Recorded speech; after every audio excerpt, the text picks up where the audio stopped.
Good afternoon and welcome to the Diversity Advisory Council's Student Achievement Award Ceremony. My name is Juana Alcala, and I am one of the members of the university's Diversity Advisory Council. To begin, will you please join me in thanking Ashley Rizvani for her beautiful performance on the piano.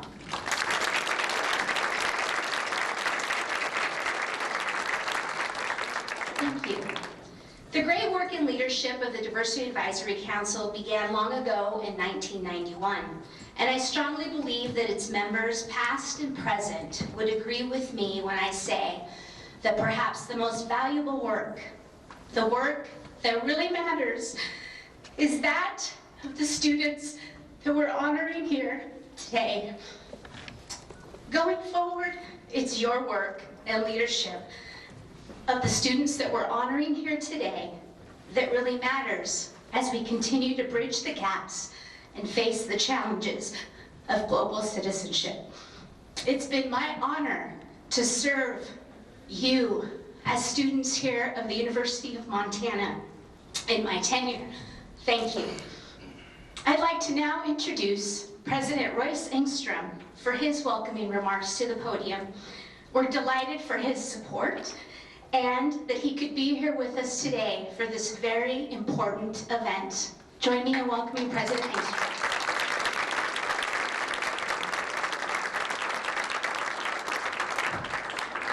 Thank you, Juana. Good afternoon, everyone.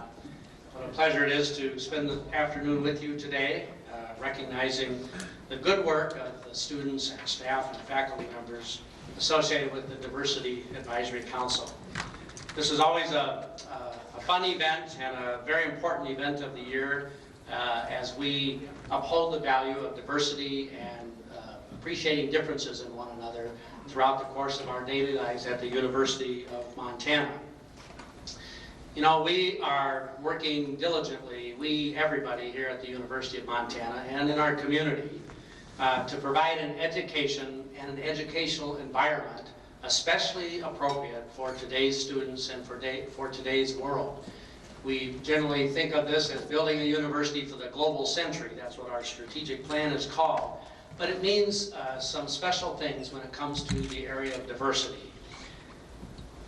It means providing an education, an educational environment that does two very important things.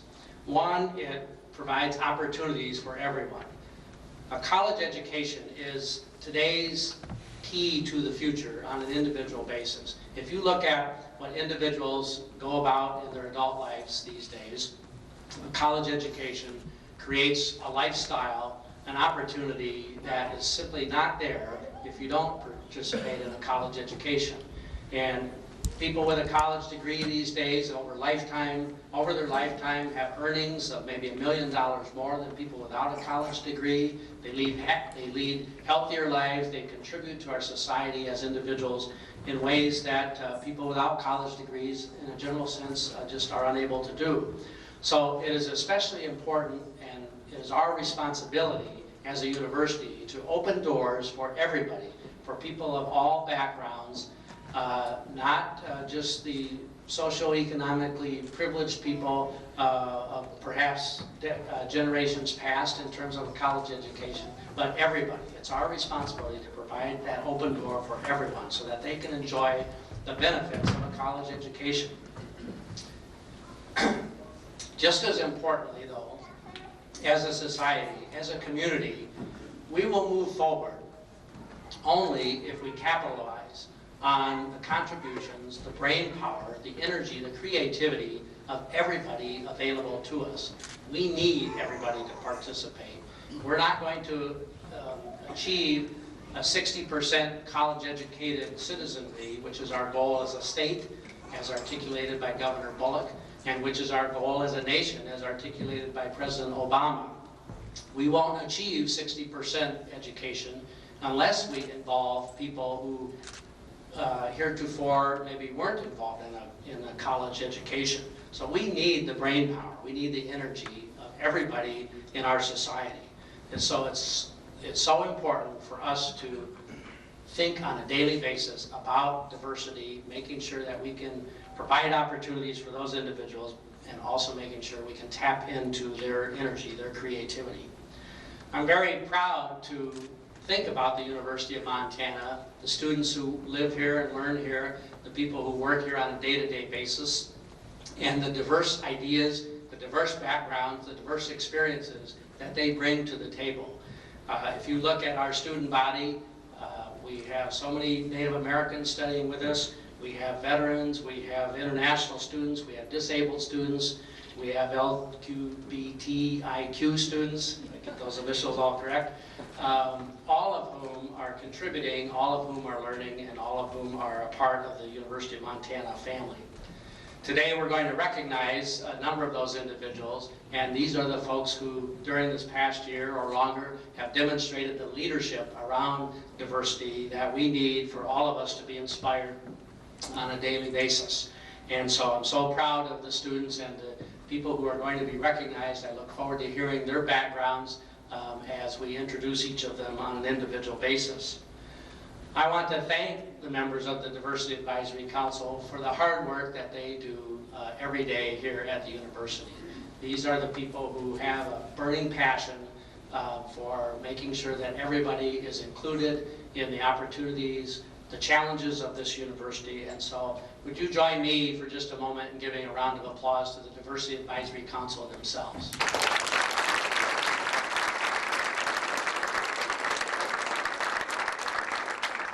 I want to offer my special congratulations to Professor Stephen Hessla, who we'll hear from shortly.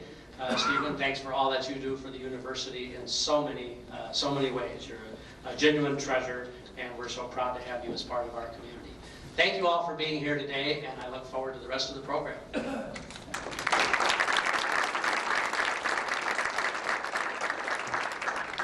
Delivering our keynote address today is the 2013 recipient of the Nancy Boardman Diversity Award, Stephen Hessla. The Nancy Boardman Award is named in honor of a former director of the Office of Affirmative Action and Equal Opportunity and recognizes the contributions made by individuals that support the university in its efforts for diversity. Stephen has taught piano since he was 12 years old. He knew more than the neighboring South Dakota farm kids, so he became their piano teacher. None of them are famous now, at least not for piano playing, but they all survived otherwise, and Stephen went on to become one of only 6 national finalists in the prestigious piano competition of the Music Teachers National Association before he finished high school. He went on to become an honor student in piano performance at the Oberlin Conservatory of Music in Ohio, the unanimous winner of the Graduate Piano Concerto Competition at the University of Illinois, and landed his first college teaching job at the Western Michigan University, where our former university president, George Jennison, just happened to be the provost at the time. His second job was offered by the University of Montana in 1978, and he has been a loyal and gifted and talented faculty member here ever since. Please join me in welcoming Stephen Hessla.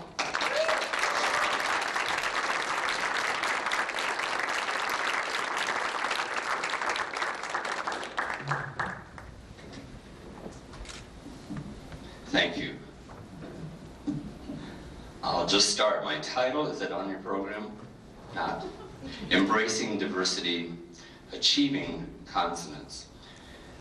Just a few weeks ago, my life partner of 27 years, Gary Clark, at table number 7, where we already did this talk once while we were waiting, and I were both choked with emotion as we witnessed Macklemore and Ryan Lewis perform their rap single, Same Love, at the 2014 Grammy Awards, followed by the historic live television ceremony of marriage for 33 same-sex and opposite-sex couples, as officiated by Queen Latifah.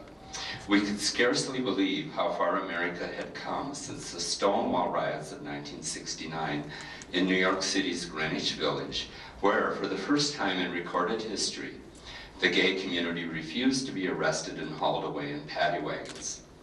Not long ago. 45 years separate these two historic events. with the Stonewall incident sparking the gay civil rights movement, and the Grammy incident demonstrating that it is absolutely normal to be gay, if that happens to be one's authentic self. Stonewall did for the gay civil rights what Rosa Parks' refusal to move to the back of the bus did for the African American civil rights movement. It was the defining watershed moment. Congratulations, rioters. As a gay man who was born 22 years before Stonewall, I have lived through many of society's gay rights transitions in deeply personal ways, so perhaps it would be useful to share some of my experiences and transformations. As a little boy in a religious and loving family, it wasn't long before I learned that my status as the middle of 5 children was relatively unique. Like all my siblings, I was pretty smart and quick to help, but I could also sing all kinds of melodies and songs by the time I was 2. I loved music.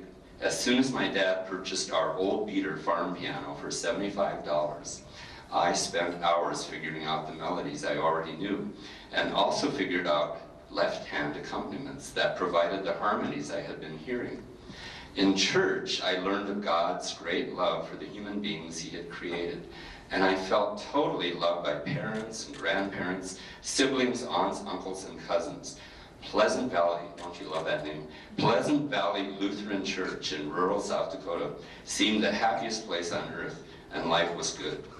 On the farm, there were little kittens and lambs, piglets and baby chickens, cows and calves, gardens and orchards. Even the dandelions in the fresh country air seemed beautiful, and we kids would pick bouquets of the famous lawn flower, didn't know they were weeds, lawn flower to bring gifts of love to our mother and grandmothers. At family gatherings, friends and relatives wanted to hear little Stevie play the piano, and Mom told me years later how nonplussed she was when I played all the Christmas carols I knew for a family gathering. I was only 3 years old. And everybody applauded, so I applauded too, with a huge happy grin. Mom, a very humble woman, now 95 years old, humility must give you a long life, worried that I was applauding for arrogant reasons, but I'm sure it was only because I loved the music as much as the relatives did. I probably didn't even realize the applause was for me. Piano lessons began at age 5 with a fine teacher, and I loved every minute of learning how to read and play music from books. Soon, I could hear the music just by looking at the page. And before long, the kids from our family and all 3 of my Hustler cousins were taking piano lessons together on Saturday mornings. While we all learned our pieces for the annual recital, my pieces were almost always reserved for last.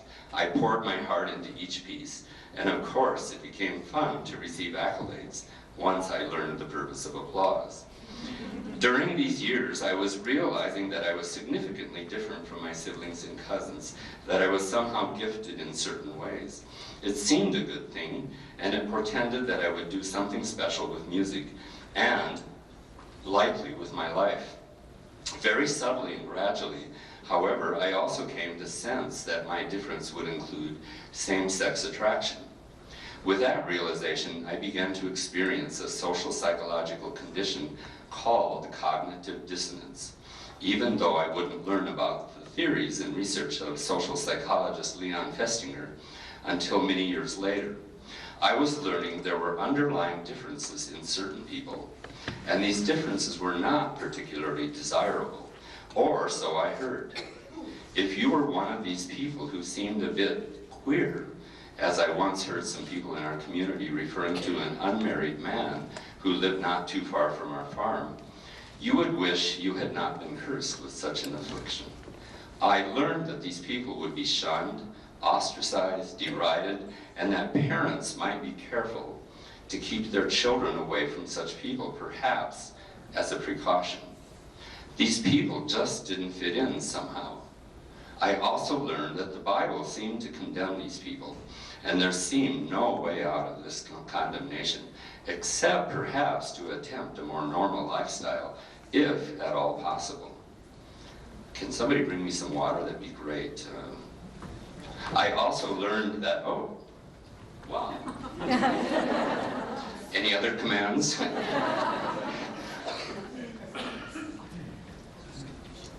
I was learning, I told you that, okay.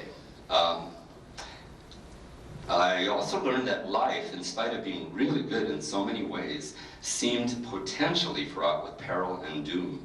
So I determined it best to conceal any thoughts in the direction of same-sex attraction. Maybe it was just a phase, I told myself. The benefit of all this sublimation was that I had plenty of time to excel in academics and musical development. Music became my refuge, my safe zone. At times, I agonized over this condition, which showed no signs of abating. I couldn't think of another boy in our entire rural community who seemed to carry any of these same secrets. And I know now that not a soul in my immediate or extended family suspected that I was anything but normal in every way. During my growing up years, my orientation was assumed to be heterosexual. When I entered the Oberlin Conservatory of Music in Ohio, I began a journey that eventually led to a college piano teaching position, first, as you heard, at Western Michigan University and then at the University of Montana, now in my 36th year. Also, by the end of my freshman year at Oberlin, I had fallen head over heels in love with another guy. Finally, there could be no doubt of my sexual orientation.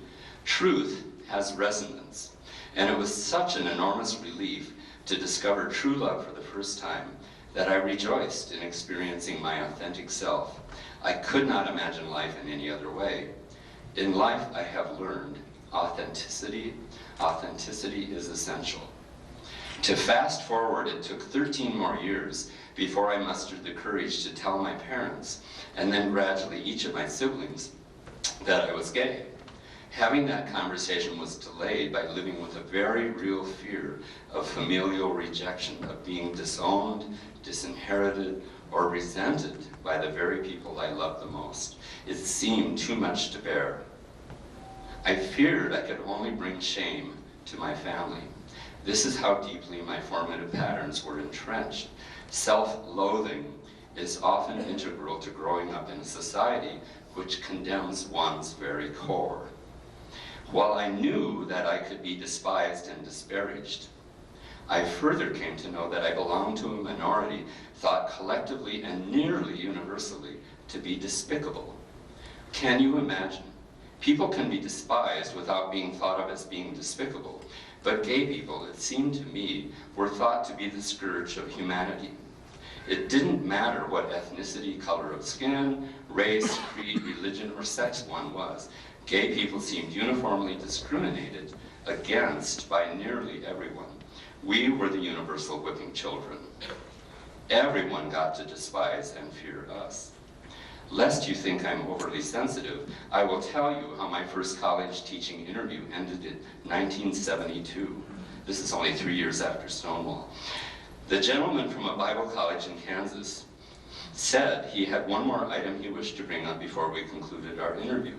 His concluding comment, forever seared into my soul, was, "You appear to be normal, but if you are gay or the least bit faggy, we can't possibly hire you at a small Bible college like ours. You can't imagine," he said, "the scandal we would have at our school if it got out that we had a gay person on our faculty." In the late 1990s, I wrote to one of my former UM piano students who had become the Speaker of the House in Helena about the Montana legislature's collective and continuing refusal to discuss gay rights or legal protections for the LGBTIQ community. This refusal, I proffered, was a de facto act of discrimination, thereby proving emphatically and unequivocally the need for gay people to have protections under the law. In fact, we needed protection from our own legislature. How ironic was that? It was not only politically correct to disregard the gay population, it was the honorable thing to do, the right thing to do. Propagating discrimination against the LGBTIQ populace seemed the intransigent stance for myriad legislative sessions. In 2002, when I asked President Dempson why sexual orientation was the only minority left off the Montana University system's non-discrimination policy statement, he told me this was a decision solely in the hands of the Board of Regents. By now, my erstwhile piano student was serving on the Montana University Systems Board of Regents, so I wrote him yet again, stating that the Montana University Systems' blatant disregard for gay people was egregious, and asked for the thoughtful correction of this important oversight. Even the Board of Regents was promulgating the very discrimination from which gay people sought protection, I explained. While the University of Montana's non-discrimination policy statement has included sexual orientation since 1994, it took until July 2013 for the Board of Regents to finally include sexual orientation in the Montana University System's non-discrimination policy statement. Well, better late than never. This brings everything to the most important part. Today we are celebrating the achievements of students in promoting and honoring diversity in all its variant forms on our campus and beyond. While there is much yet to be accomplished in all areas where discrimination continues, we congratulate and thank you, students, for the important work you and many others are doing. By celebrating and embracing diversity, we send great and positive messages to those whose differences enrich our collective lives with colorful, vibrant, and meaningful contributions. We are simultaneously sending great and positive messages to those who might otherwise feel dismissive of or threatened by people of difference. Gradually, we learn that our differences, Royce said this, Royce didn't say exactly these words. Gradually we learn that it is our differences that make us as a people richer and deeper. If differences sometimes activate discomfort or social dissonance, it is these same differences which ultimately propel us toward a new and deeper consonance and a richer coexistence. In music, it is dissonance, or the so-called wrong notes, that often express the deepest meaning. We, who love, study, and perform music of great meaning, lean on these clashing and probing notes, which tug at our heartstrings and make us weep with the beauty and depth of emotion that is being expressed. As these savored and deeply expressed dissonant notes propel the music inexorably toward the consonant notes of resolution, music somehow imitates, even summarizes, life. Similarly, I believe the discomfort that has driven homophobia has had a deeper purpose. Like a festering sliver in the body, this discomfort has been proceeding inexorably toward healing. There is no other possibility.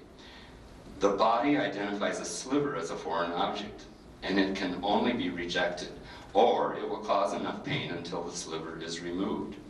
Homophobia is a fear of something that should never have been feared. Sexual diversity is normal, and it can and must be embraced. Gay people and all the variant sexual identities present in human beings are merely fellow participants in the larger spectrum. We're all somewhere on the spectrum. This is coming to be understood. The cognitive dissonance inflicted upon gay people by a fearful heterosexual majority has turned out to be as disquieting to the straight community as it has been to the gay community. Something deep within the heterosexual majority has been festering, knowing that their denial of gay rights was based on an untenable assumption that everyone can be the same if we all just try hard enough. Perhaps most telling was the heterosexual majority's realization that they have been rejecting and vilifying their own children. Civilization is advancing. One of the last whipping children of discrimination is coming into resonance, into consonance. Inclusion is not only the desired result, it is, in fact, the only possible result.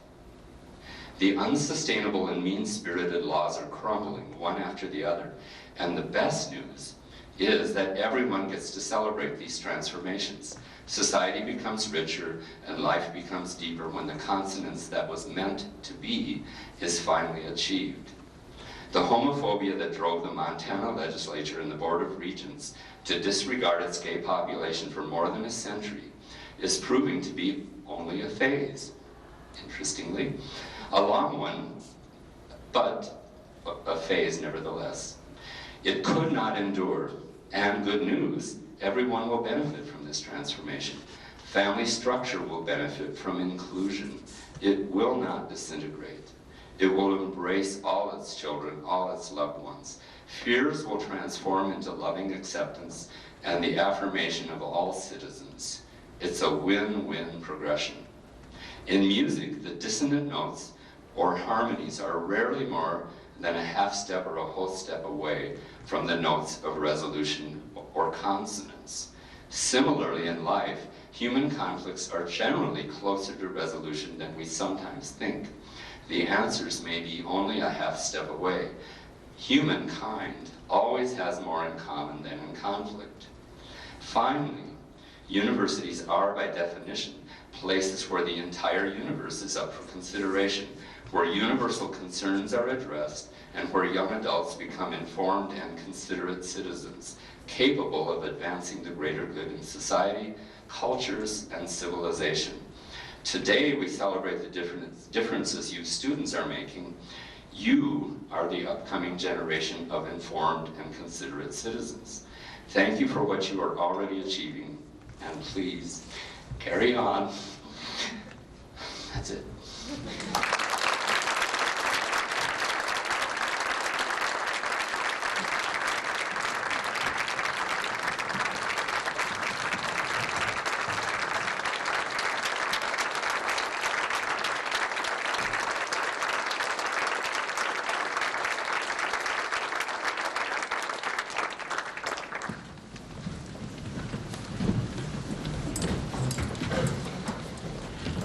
Thank you, Stephen.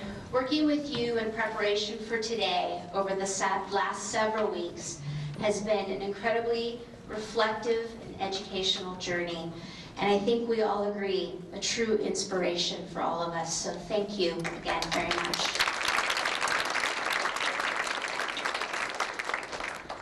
Now I'd like to welcome Mariah Williams, our ASUM Vice President, to the podium, who will help us in recognizing each of the students we're honoring here today through their personal stories. Mariah? Thank you. I'm honored to be here today to present the Student Achievement Awards through the Diversity Advisory Council. And so we're going to start, and when I read your name, please come on up and I'll be reading off your personal story and you can receive your award. We'll start with Mohammed Khamis Abdullah. Mohammed is from Saudi Arabia and is studying management and international business. Mohammed is currently serving as the president of the International Student Association. According to his nominator, his leadership and solid working relationship with other ISA officers has resulted in providing activities and programs to international students with noted success. ISA's attempts to engage students and encourage them to be involved in worthwhile projects have definitely impacted the retention rate of UM international students. Congratulations, Mohammed.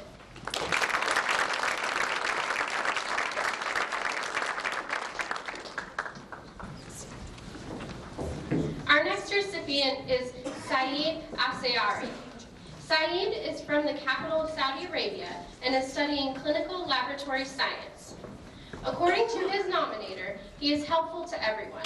He is always willing to talk to any new students and help them adjust. He was a volunteer at the Parkinson Summit Seminar and is a hospice volunteer at Partners Home Care, where he visits with people twice a week, watching movies, going for walks, and talking about life. He has provided rides for participants in too many S's there, sorry about that, field trips, has prepared presentations on Saudi Arabia and is happy to share those with various classes, and is the social coordinator for the Saudi Club. Congratulations, Saeed.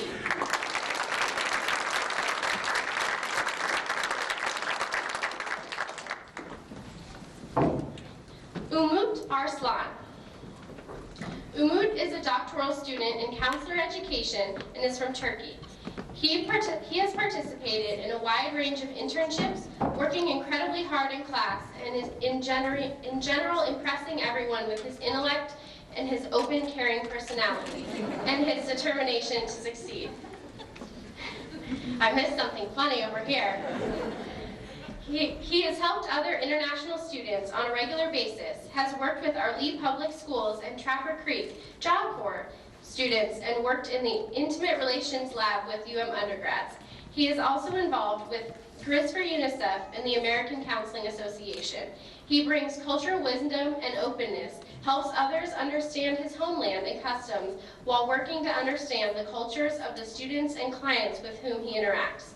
According to his nominator, in the classroom, clinical, and social settings, he is a shining example of the depth of growth and development that can occur when people from diverse cultures bring their common humanity and desire to learn together in a dynamic environment. Congratulations, Umut.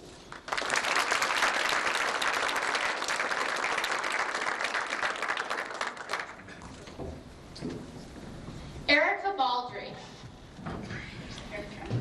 Oh, there we are. Erica is from Miles City and is majoring in ecological and organismal biology and minoring in global public health. She has worked for Disability Services for Students for 3 years. And according to her nominator, her upbeat attitude and disposition make her an especially wonderful person to work with. She is well respected by everyone she works with, her peers, students, and staff. She also volunteers with the Missoula Girl Scouts, Special Olympics, Flagship, and the Humane Society of Western Montana. She was involved in the Pre-Veterinary Club and the Repair the World Coalition on campus. Congratulations, Erica.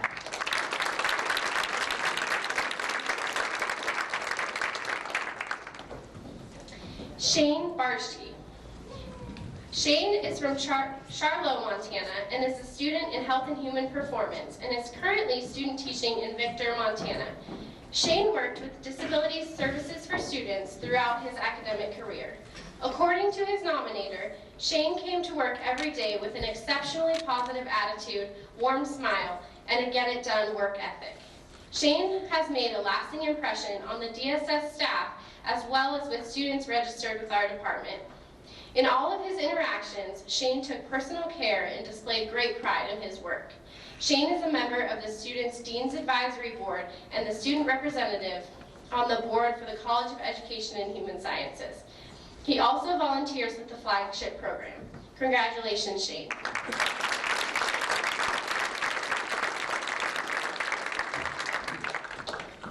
Neil Bennett.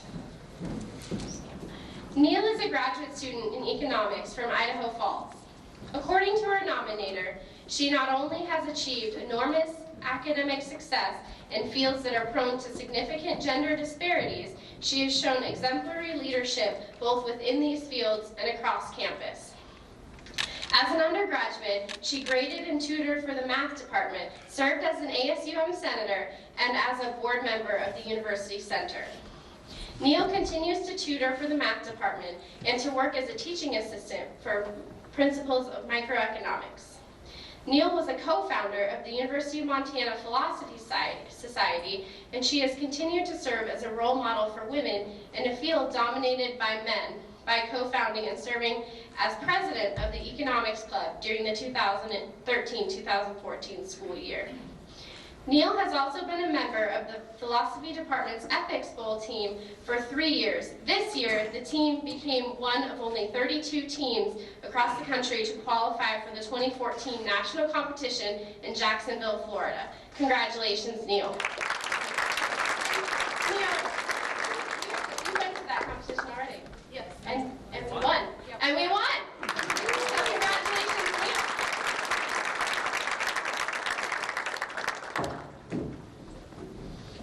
Thought we'd won that. Good. Jesse Cahoon. Jesse is a third-year pharmacy student from Charlotte, Montana. According to her nominator, Jesse is one of the most competent and compassionate students with whom I've had the privilege to know and work with. Jesse is a highly motivated student and is a 2-time recipient of a highly prestigious pharmacy scholarship, the Skaggs Scholarship. Jesse is currently working with Confederated Salish and Kootenai Tribal Health and to create a residency program for pharmacy students. As a founding member of the Skaggs Scholar Mentoring Program, Jesse has seen the importance of diversity in health professions and the need for more students of color to be actively recruited and mentored through the process. She is also a member of the American Pharmacists Association Academy of Student Pharmacists. Congratulations, Jessie.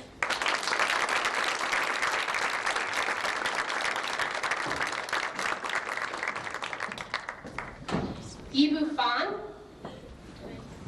Oh, there we go. Yibu is from China and is studying accounting. He has worked very hard as the president of the Chinese Student Association. He has both tirelessly served UM's Chinese students and helped as a liaison between foreign student and scholar services and the students. This year, he led the Chinese Student Association as they hosted their second annual Chinese New Year cultural tour, which helped to bring many aspects of Chinese culture to everyone at UM. According to his nominator, Yibu is always ready and willing to help with a smile. I commend him for all of his efforts, especially since he's just in his second year of studies at UM. Congratulations, and we look forward to having you for several more years.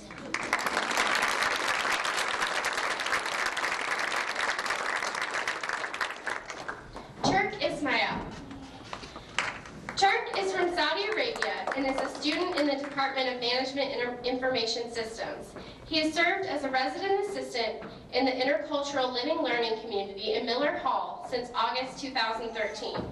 According to his nominator, Turk has been an incredible role model for new students, providing leadership and offering a variety of events to allow students to share and appreciate a variety of cultures. He has hosted dinners in which he made traditional Saudi Arabian food, hosted drum nights, and offered opportunities for all students to share their cultures. His efforts have allowed students to develop genuine relationships. He's the founder and former president of the Saudi Student Association and is the co-founder and vice president of Trendsetters at the U. Congratulations, Turk.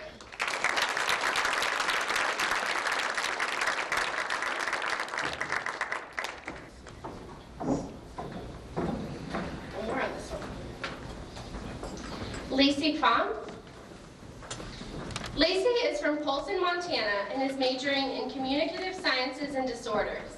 She has been integral to the development of the mentoring, organization, and social support for autism inclusion on campus. She has reached out to a local high school to do a 3-part presentation on executive functioning and co-presented twice on working with adults with autism at a state conference. According to her nominator, Lacey has played a significant role in including people on campus with autism and related disorders. Lacey is a very active member of the Students in Communication and Hearing Working in Action, and she volunteers with the Special Olympics. Congratulations, Lacey.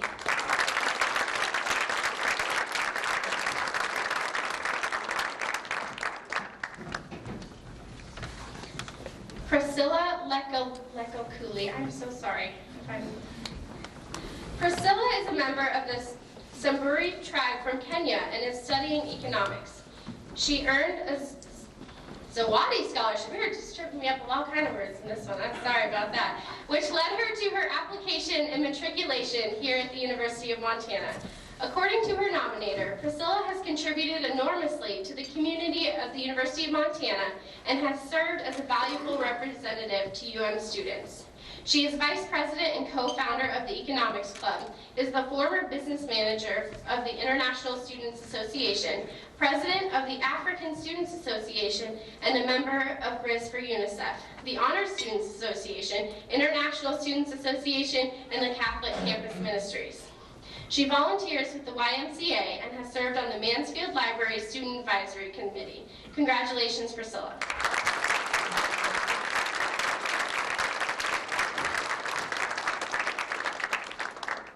Kamalashri Aswar Murthy. Kamalashri is from Canada and India and is studying human biology. She has been the president of the South and Southeast Asian Student Association for the past 2 years. According to her nominator, she is instrumental in promoting this year's India Week with UM faculty and staff and encouraging students to participate in the week's activities. She's also an ASUM senator, treasurer of GRIS for UNICEF, and an officer of the International Student Association. Congratulations.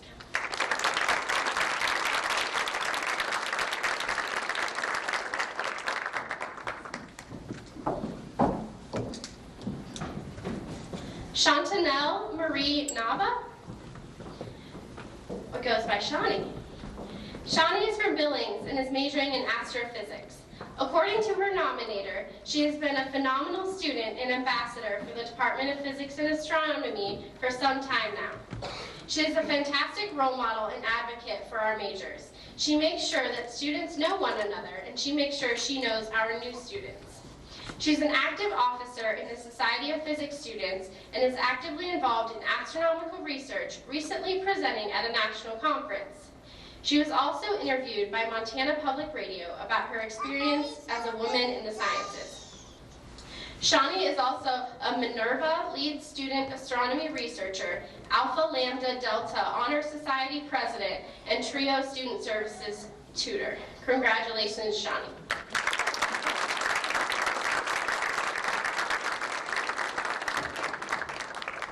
Chelsea Newberry. Chelsea is an elementary education major from Twin Falls, Idaho. According to her nominator, Chelsea is a role model because she shows a wonderful work ethic. Chelsea has an excellent attitude. She is willing to do anything that is asked of her and does it with zest and precision. Her work is accurate and carefully done. She is an asset to the Missoula community. She is involved with the deaf community in Idaho and was chosen to represent the state as Miss Deaf Idaho. Congratulations, Chelsea.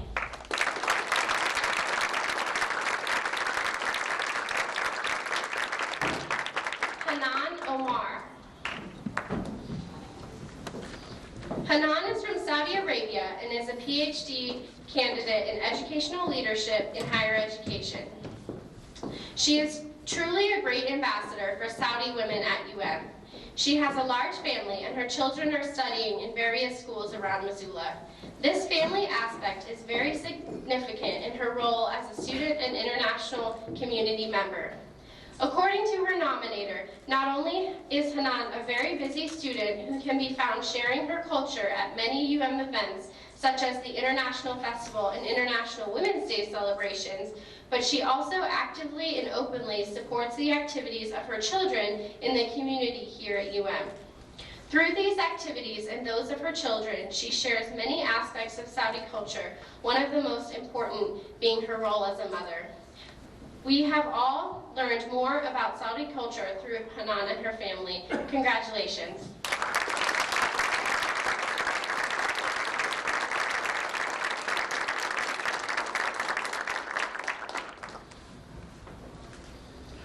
Tuan Phung. Tuan is from Vietnam and is studying biochemistry.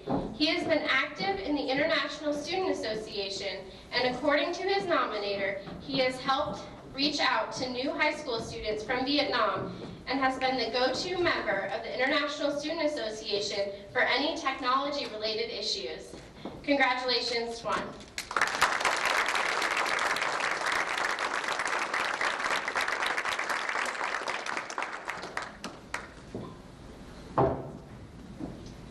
Mastawal Sayina.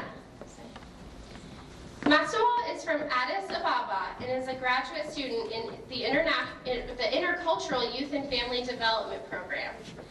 According to her nominator, Mastawal started a successful support group for spouses of students and scholars at UM that expanded to include ESL students at the Dickinson Adult Learning Center. The program has helped spouses to become more integrated into the community and feel less isolated.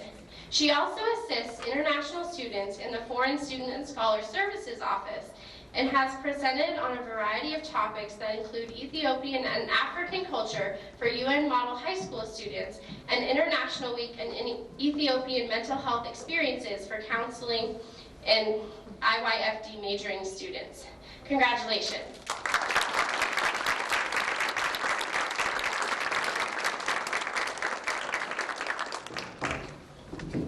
Farzona Shukurova. Farzona is from Tajikistan and is studying marketing and entertainment management. She is this year's president of Grizz for UNICEF, a student organization that raises awareness and funds for children's health and well-being around the world. According to her nominator, in October 2013, Farzona, along with other successful Farzona, along with other members of this organization, planned and implemented a very successful fundraising dinner with the theme, "We Believe in Zero." Zero child deaths from preventable causes. Farzona is also president of the Persian Student Association, sports coordinator of the International Students Association, and an accomplished Tajik dancer who has graciously accepted numerous invitations to perform in different venues. Congratulations, Farzona.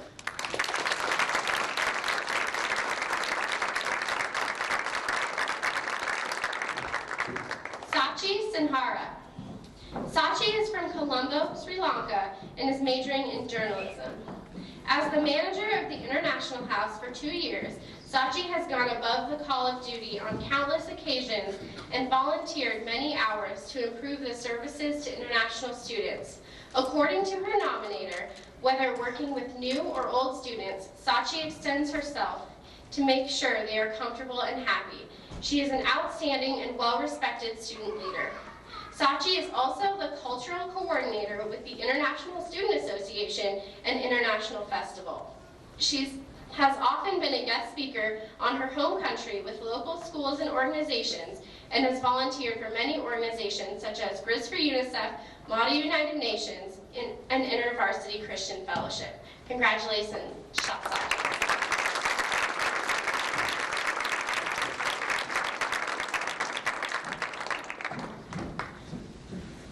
Dakota Whistler. Dakota is from St. Thomas in the U.S. Virgin Islands and is majoring in German and Russian. He has worked in foreign student and scholar services since July 2013, and according to his nominator, he has been a valuable member of the FSS staff. He speaks German and Russian, and this helps when we need translations.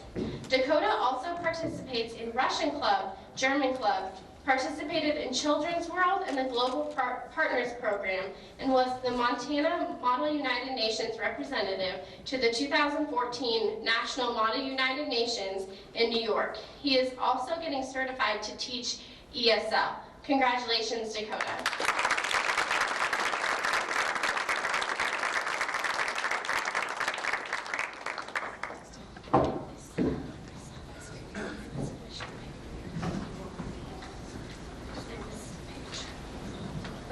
I missed a page, sorry.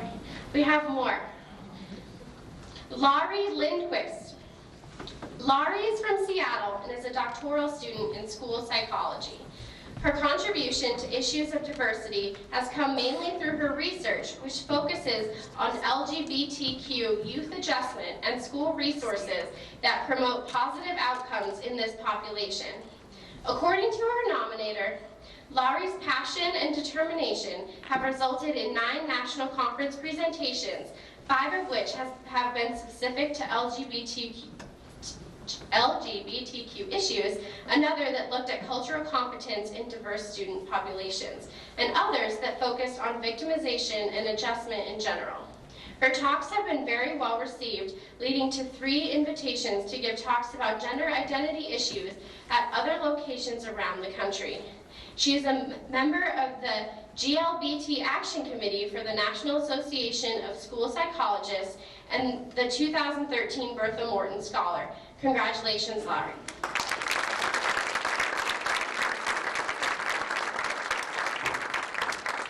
Francisco McFarland. Francisco Chile McFarland is from Arley and is studying elementary education. According to his nominator, he served as a model to other students in class both in behavior and achievement. His quality of work was excellent, and his high energy level and expertise made him a model for others and a leader in the class. People looked up to him for his confidence and positive approach. I foresee great things from Chile and his teaching career. He volunteers as a youth track coach and with Ronald McDonald House, Habitat for Humanity, the Food Bank, YMCA Missoula, and Flagship. Congratulations.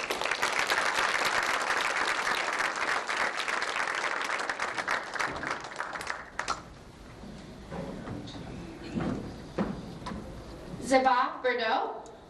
Zabah is a member of the Blackfeet Nation from Browning, Montana, and is studying health and human performance.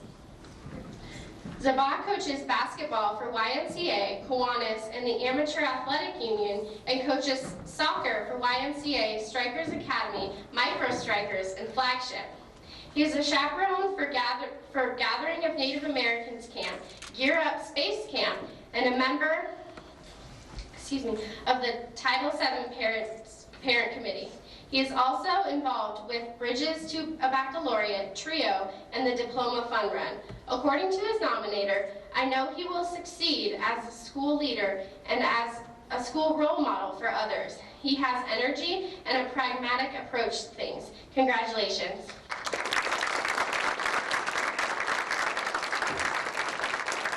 Congratulations to all of this year's award recipients. The work that you do every day, the work that you've done in the past, and the work that you do in the future will truly benefit not only the members of the campus community, the Missoula community, the Montana community, and the community of the greater world. Thank you.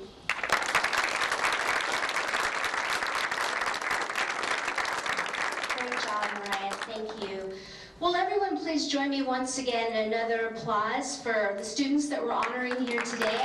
Stephen Metzler for his keynote address, Ashley Rizani for her performances, as well as Denise Mayer, our interpreter here today. So thank you, everyone. To conclude our ceremony, I'd like to invite Ashley to the stage, who will be performing a song that she wrote entitled Sur la mer, On the Sea. Sorry, I'm coming. So actually, while we get the mic set up, I'm going to tell you a little bit about this song. When my parents always participate in the Community Friend program, and we, in fall semester of 2011, I believe, we were assigned a girl from France, and she took an interest in my music, and so we decided to co-write a song together. So I don't actually speak French, but she and I wrote this song together. And it's about two people who fall in love and decide to escape from the world for a little while and go sail around the world together. So.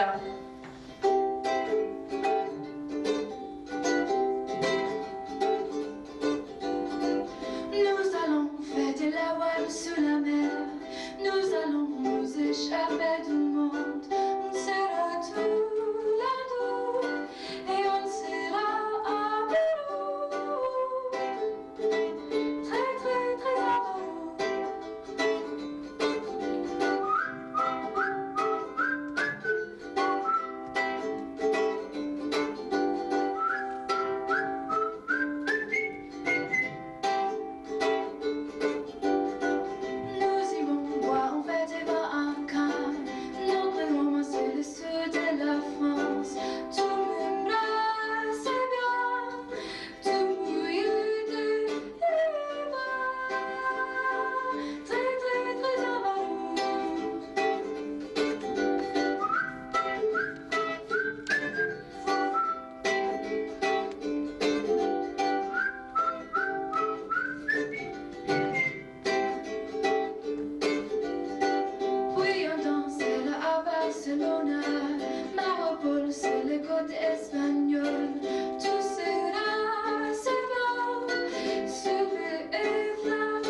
Thank you, Ashley. That was beautiful. And please join us in our continued celebration of our students here today. I think we still have plenty of refreshments. And I'd like to ask all the students that we've honored to join us on the far side of the ballroom for a group photo within the next couple minutes. So thank you once again for being here today, and have a great evening. Thank you.